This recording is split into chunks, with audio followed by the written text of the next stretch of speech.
Hello friends, आज के video में हम आपको दिखाने जा रहे हैं कि फॉरेक्स ट्रेडिंग के अंदर स्टॉप लॉस कैसे लगाते हैं। जी हाँ, फॉरेक्स ट्रेडिंग के अंदर स्टॉप लॉस कैसे लगाते हैं। जैसे कि आपको पता ही है, मैं हमेशा बीटीसी और गोल्ड में ही ट्रेड करना पसंद करता हूँ। अन्य पेयर में मैं पसंद नहीं करता हूँ, क्योंकि गोल्ड और बीटीसी के अंदर बहुत अच्छा वॉल्यूम होता है और जहाँ पर वॉल्यूम होता है वहाँ पर प्रॉफिट गेन करने की संभावनाएं ज़्यादा होती हैं। तो ठीक है दोस्तों, आज के वीडियो में हम आपको बताते हैं कि चलती ट्रेड के अंदर हम स्टॉप लॉस कैसे लगाते हैं। ये देखिए, मैं गोल्ड के ऊपर ही जाता हूँ।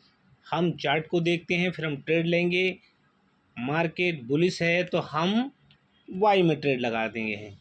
और ये हमने जो बाई में ट्रेड लगा दी, ये पोजीशन के अंदर हमको दिखने लगी। जब पोजीशन के अंदर हमें गोल्ड के अंदर ट्रेड दिखने लगी तो देखिए, स्टॉप लॉस 1:2 का या 1:3 का रखना चाहिए। माने एक हिस्सा लॉस तो 2 हिस्सा प्रॉफिट होना चाहिए। अगर मैं पॉइंटों में बात करूं तो मिनिमम अगर आप गोल्ड में या बीटीसी में ट्रेड करते हैं तो कम से कम 500 पॉइंट का स्टॉप लॉस होना चाहिए। जी हाँ, तो 500 पॉइंट का स्टॉप लॉस और 1000 पॉइंट का टारगेट प्रॉफिट होना चाहिए। तो देखिए, जब आपने ट्रेड लगा दी तो जैसे ही आप उस ट्रेड को टच करते हैं, जो लोग गोल्ड के अंदर ट्रेड करते हैं या किसी भी पेयर में ट्रेड करते हैं, वो चाहें तो स्टॉप लॉस ट्रेड के साथ भी लगा सकते हैं और वो बाद में भी लगा सकते हैं। तो देखिए, मैंने गोल्ड की ट्रेड ली और जैसे ही हमने गोल्ड को टच किया, जो हमारी पोजीशन में ट्रेड चल रही थी, तो हमने जैसे ही उसको टच करते हैं तो एसएल और टीपी, देखिए 2 ऑप्शन उभर कर आते हैं। एसएल सीधा सा मतलब है इसका स्टॉप लॉस, हम लॉस को स्टॉप करते हैं, यानी कितने से ज़्यादा हम लॉस को नहीं लेना चाहते, इसलिए हम इसको स्टॉप कर देते हैं। और टारगेट प्रॉफिट या टारगेट पॉइंट भी कह सकते हैं, हमें कम से कम इतना टारगेट प्रॉफिट तो चाहिए होता है, तो हम स्टॉप लॉस लगाते हैं। देखिए, जब आप बाई में एंट्री करते हैं तो सीधी सी बात है, अगर आपने जिस पेयर के अंदर या गोल्ड की बात करते हैं, जिस गोल्ड के अंदर अगर आपने बाई में एंट्री ली है तो गोल्ड के दाम अगर ऊपर जा रहे होंगे तो आपका पैसा बढ़ेगा, और गोल्ड के दाम नीचे जाने लगे तो आपका पैसा घटेगा। सिंपल सी बात है। और अगर आपने सेल में ट्रेड ली है तो अगर गोल्ड के दाम नीचे जाने लगे तो आपका पैसा बढ़ेगा, और अगर ऊपर जाने लगे तो आपका पैसा घटेगा। तो जब भी हम ट्रेड लेते हैं, अगर बाई में ट्रेड लेते हैं तो हमें अपने एंट्री पॉइंट से, जहां पर हमने एंट्री ली है वहां से 500 पॉइंट नीचे ट्रेड स्टॉप लॉस लगाना चाहिए और 1000 पॉइंट पे टारगेट प्रॉफिट लगाना चाहिए। मतलब ऊपर अगर हमने बाई में ट्रेड ली है तो एंट्री पॉइंट से नीचे लगता है स्टॉप लॉस और ऊपर लगता है प्रॉफिट का टारगेट। अगर हमने सेल में ट्रेड ली होती तो हमारा ऊपर लगता स्टॉप लॉस और नीचे लगता टारगेट प्रॉफिट।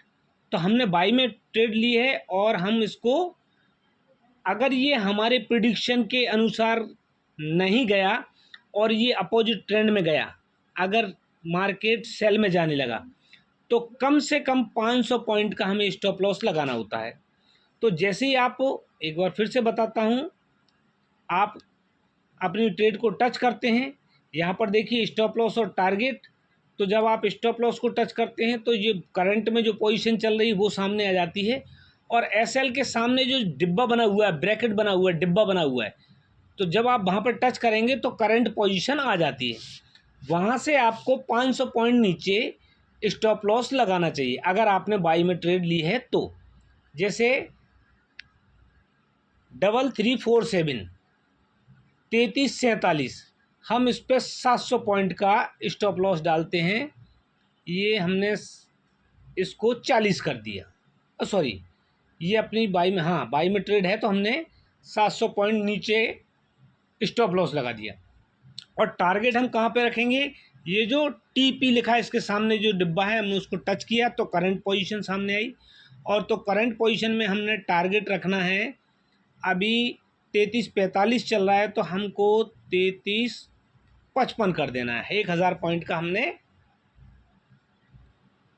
टारगेट प्रॉफिट रख लिया।